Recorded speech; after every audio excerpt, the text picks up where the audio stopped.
सध्या महाराष्ट्राच्या राजकारणात एक ज्वलंत मुद्दा गाजतोय। SC/STच्या आरक्षणाच्या वर्गीकरणाचा सुप्रीम कोर्टाने निर्णय देताना कुठलेही सर्वसमावेशक निकष न वापरता, कुठलेही संविधानिक नियम न पाळता, जातीय जनगणनेचा आधार न घेता सरसकट बहुजनांवर अन्याय करणारा निर्णय दिलेला आहे। या निर्णयाविरोधात राज्याचे माजी मंत्री नितीन राऊत यांनी सत्ताधारी पक्षावर सडकून टीका केली आहे। देशात जे बाबासाहेबांचे संविधान संपवण्याचा जो कट आहे त्या विरोधात येत्या 21 तारखेला भारत बंदची हाक माजी मंत्री नितीन राऊत यांनी केली आहे। दर्शको जय भीम नमो बुद्धाय। आपण पाहताय लॉर्ड बुद्ध टीव्ही चॅनल आणि लॉर्ड बुद्ध टीव्ही चॅनलच्या विशेष कार्यक्रमामध्ये आपल्यासोबत या ठिकाणी राज्याचे माजी मंत्री सन्माननीय नितीनजी राऊत जोडलेले आहेत। असं थोडंसं एक महत्त्वाचा मुद्दा या ठिकाणी की आता नुकताच सुप्रीम कोर्टाने या ठिकाणी एक निर्णय दिलेला आहे। SCच्या आणि STच्या ह्या आरक्षणामध्ये वर्गीकरणाची त्यांनी भूमिका या ठिकाणी मांडलेली आहे। काय म्हणतात? एकदम ही भूमिका चुकीची भूमिका आहे जी। पहिली बाब तर हा विषय सुप्रीम कोर्टाच्या पुढं टेबलवर नव्हता। ऐन वेळेवर तडकाफडकी तो विषय आणण्यात आला। 7 जजेसची बेंचची नेमणूक करण्यात आली आणि जो निर्णय झाला तो निर्णय पूर्णपणे असंवैधानिक निर्णय असं मला या ठिकाणी नमूद करावं असं वाटतं। कारण संविधानाने तो अधिकार केवळ आणि केवळ राष्ट्रपतींना दिला। बिलकुल राष्ट्रपतींना दिलेले अधिकार म्हणजे संसदेचे अधिकार ठरतात। तर संसद ही सूचीच ठरवत असते। मग शेड्यूल कास्टचं शेड्यूल असो किंवा शेड्यूल ट्राईबचं शेड्यूल असो, त्याची सूची ठरवण्याचे अधिकार राष्ट्रपती आणि संसदेला आहे। त्याच्यात फेरफार करण्याचे अधिकार सुप्रीम कोर्टाला नाहीत। त्यामुळे ते असंवैधानिक ठरतं। दुसरा इश्यू की या ठिकाणी या देशाला संविधानच मुळामध्ये काँग्रेस पक्षानं दिलं।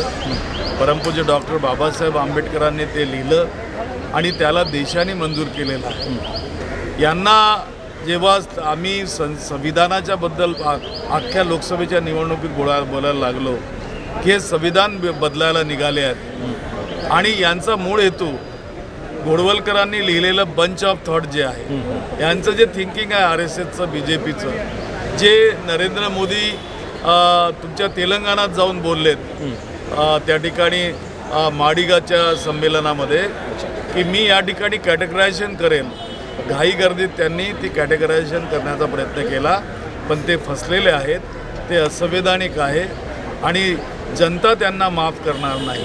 येत्या 21 तारखेला भारत बंद पूर्ण देशामध्ये पुकारलेला आहे। त्याला आम्ही सगळे मिळून साथ देऊ, त्या दिवशी बंद पाळणार। सर, दुसरा प्रश्न महत्त्वाचा की आपण पाहतो मागच्या लोकसभेच्या इलेक्शनमध्ये काँग्रेसच्या माध्यमातून या ठिकाणी मान्य करण्यात आली की या ठिकाणी संविधान धोक्यात आहे। खरं तर आत्ता संविधान या ठिकाणी धोक्यामध्ये आहे हे सर्व जनतेला दिसते।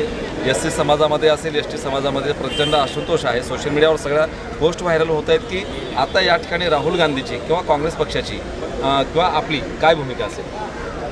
काँग्रेस पक्षाची भूमिका संविधानाला धरून आहे। सातत्यानं राहुलजी या ठिकाणी बोलत आहेत की या ठिकाणी जातीय जनगणना झाली पाहिजे। यांनी सुप्रीम कोर्टाचा निर्णय कोणत्याही जातीय जनगणनेच्या आधारावर घेतलेला नाही। बिलकुल यांच्याकडे इम्पेरियल डाटासुद्धा नाही।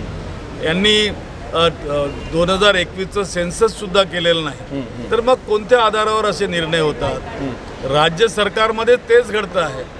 आता मला जे प्राप्त झालं की राज्य सरकारने शेड्यूल कास्टच्या कम्युनिटीचं अबकडं करण्यासंबंधीचा अहवाल सादर केलेला आहे। तर अशा प्रकारच्या घटना ज्या घडत आहेत त्यावरून एकच दिसतं की यांना या देशामध्ये संविधानाने जे मूलभूत अधिकार सर्व जाती धर्माच्या लोकांना दिले आहेत ते अधिकार संपवण्याचा यांचा घाट आहे आणि त्यासाठी हा सगळा खटाटोप चाललेला आहे, जेणेकरून या देशातनं संविधान संपवलं। काँग्रेसची भूमिका काय असेल पुढच्या काळामध्ये?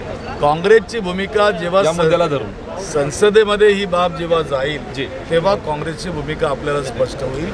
आणि आपण वारंवार जे काँग्रेसची भूमिका काय विचारता आहात, संसद जेव्हापासून 2024ची सुरू झालेली आहे पहिल्या दिवसापासून आमचे नेते श्री राहुल गांधी यांनी संविधानाच्या विषयाने त्या ठिकाणी आपली भूमिका मांडलेली आहे।